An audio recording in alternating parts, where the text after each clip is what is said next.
If you love someone, tell him. If you're caring for him, make him feel it. Di ko alam kung bakit nabasa ko to nung araw na yun. Di ko alam kung bakit masyadong iniisip ko to nung nabasa ko. At lalong di ko alam kung saan ako humugot ng lakas na loob para i-apply lahat ng ito sa kanya. Pero wala eh. Nasimulan ko na, kaya paninindigan ko to. Tutal, sabi naman nila, lahat na nangyayari ay may dahilan. Paulit-ulit niya mang iparamdam sa akin na wala akong pag-asa, wala akong pakialam.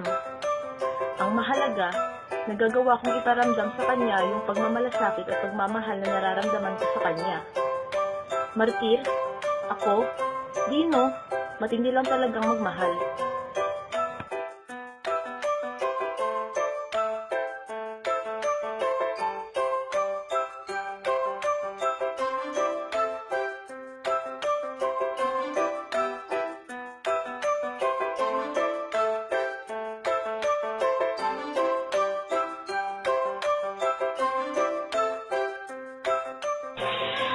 Naging patas ba ang ginawang pagsusuri? Patunayan ang iyong sagot. Aray! Masakit! Sabi ko kasi diba, sa libro mag-focus, hindi ka mukha ko. Sorry! Wala ka nga dyan, game mo mag-isa yung project mo. Hoy, ano ba? Alam mo ng partner tayo dito, di ba? Yun na nga eh. Di ba kasi babae pa yung kailangan mamili? Pa kasi ako yung pinili mo.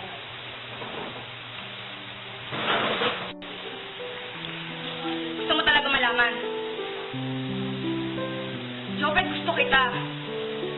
Ayoko makita may kasama kong iba. Jobet, silosa ako.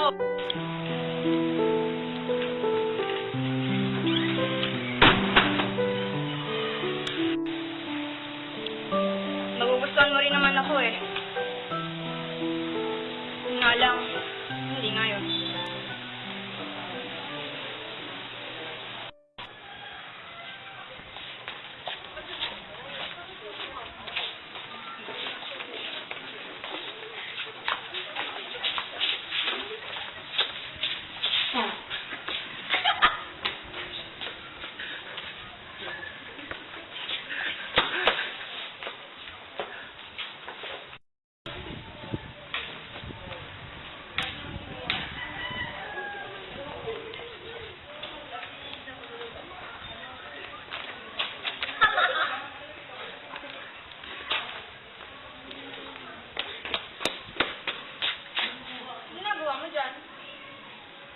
Obvious ba?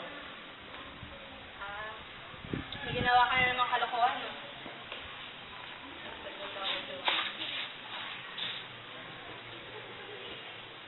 Iya ka pa, di ba? Tama mo yan. Salamat ah.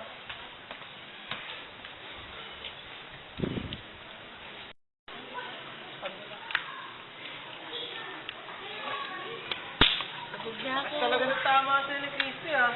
Sabog yun. Yan mo siya. Pedro yung... Interesado? Yun si Pedro. Di alis ako na nagsasabi sa kanya. Seryoso ka? Oo, seryoso ako. Pang? Bahala.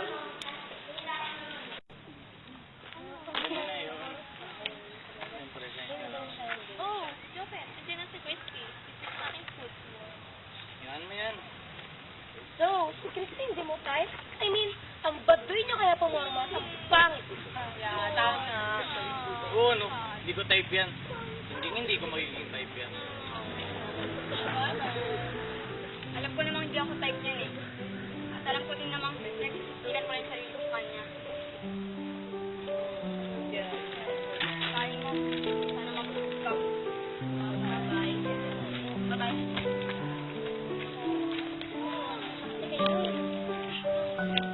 Wala siya.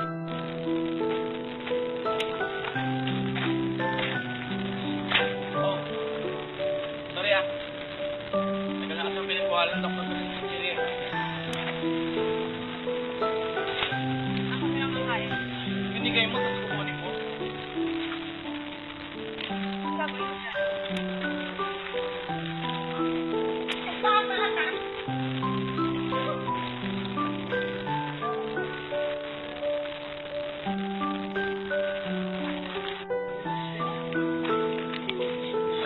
yung ginawa ko?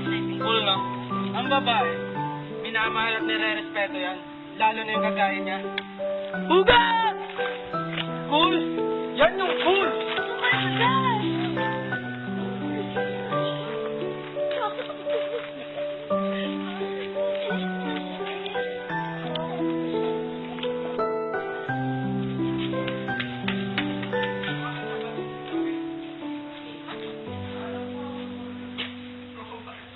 Christy, okay ka lang? Mukha ba akong okay? Hindi ka niya kayang mahalin. Ako, kaya kitang saluhin.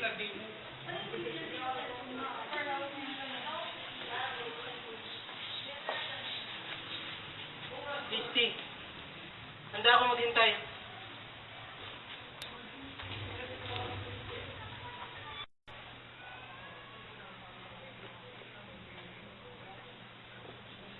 Alam mo kuya, i-text mo siya.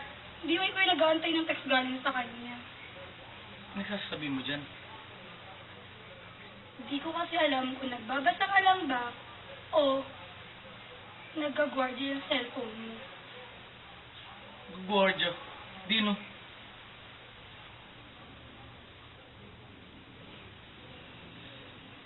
Hindi pa nagagwardya yung cellphone mo. Nahimik ka nga dyan. Kasi, Christy, may space na ba dyan sa puso? Naiintindihan ko. Alam mo, si Jopet mapagbigayin eh. Alam kong alam niya na gusto kita. At alam ko na gusto ka rin niya. Kaya kung saan ka magiging masaya, doon ako. Thank you na lang at nagkakilala tayo.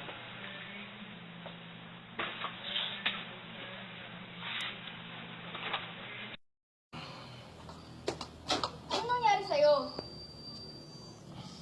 Kinain ko kasi yung chocolate na binigay mo sa akin ng Pasko. Chopet naman, ng Pasko kayo. Isang linggo lang yun. At kinain mo. Siyo nga naman kasi. Di pa ba obvious? Ang alin? Wala namang sense kasi sasabihin ko pa sa'yo eh. Di ba nililigawan ka na ni Pedro? Hindi ako nililigawan nun. Binasit ko nga para sa'yo eh. Talaga? Oo nga. Hindi ibig sabihin may chance pa ako. Akala ko happy ending na. Akala ko okay na ang lahat. Pero pagtungtong namin ng college,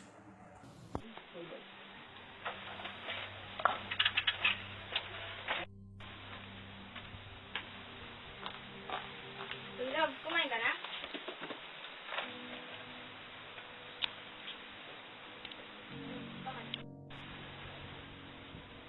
Christy, sorry. Sorry? Bakit? Hindi ko maintindihan. Christy, hindi na kita mahal. Let's break up. Teka, nagbibiro ka lang, di ba? Hindi.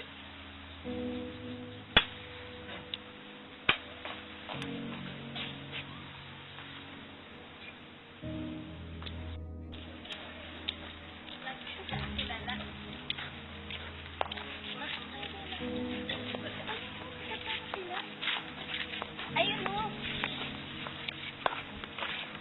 Punta ka na.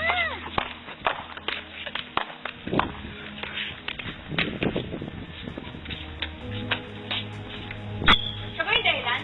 Ha, Jopet? Bakit? Kasi maganda siya. Kasi ka-level mo siya. Busy siya. Si Christy. Classmate. Hi, nice to meet you. Tama. Classmate niya ako. Classmate lang niya ako.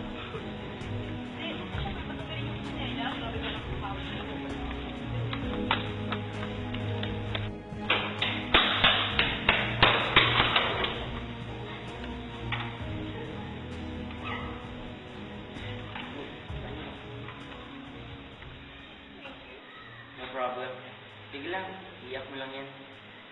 Panigurado naman akong may darating ng kalagayan pagkatapos niyan. At isa o dalawang beses mo masaktan, alam kong may darating na para sa'yo. Parang sa'yo lang.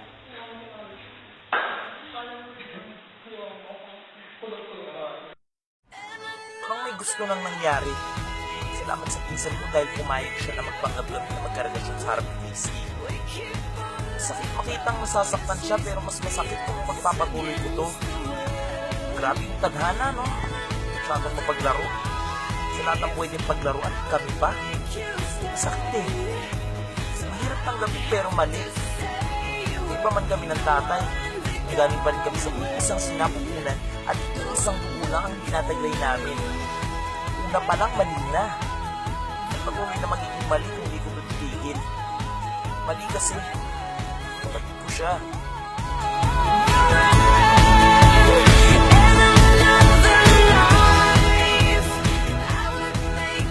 Hindi natin dapat nasisisi ang tadhana. Oo, matalas tayo sa maling tao. Pero ang mga maling tao na buwagdaan para makilala natin kung siyang nakatakda para sa atin.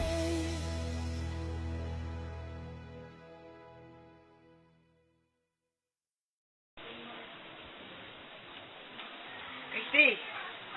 Christy! Uy! Pwede mo masok? Uy pa, mukha mo. Hindi pa mukha mo eh.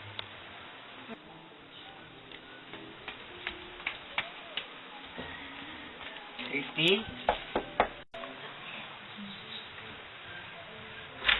Christy!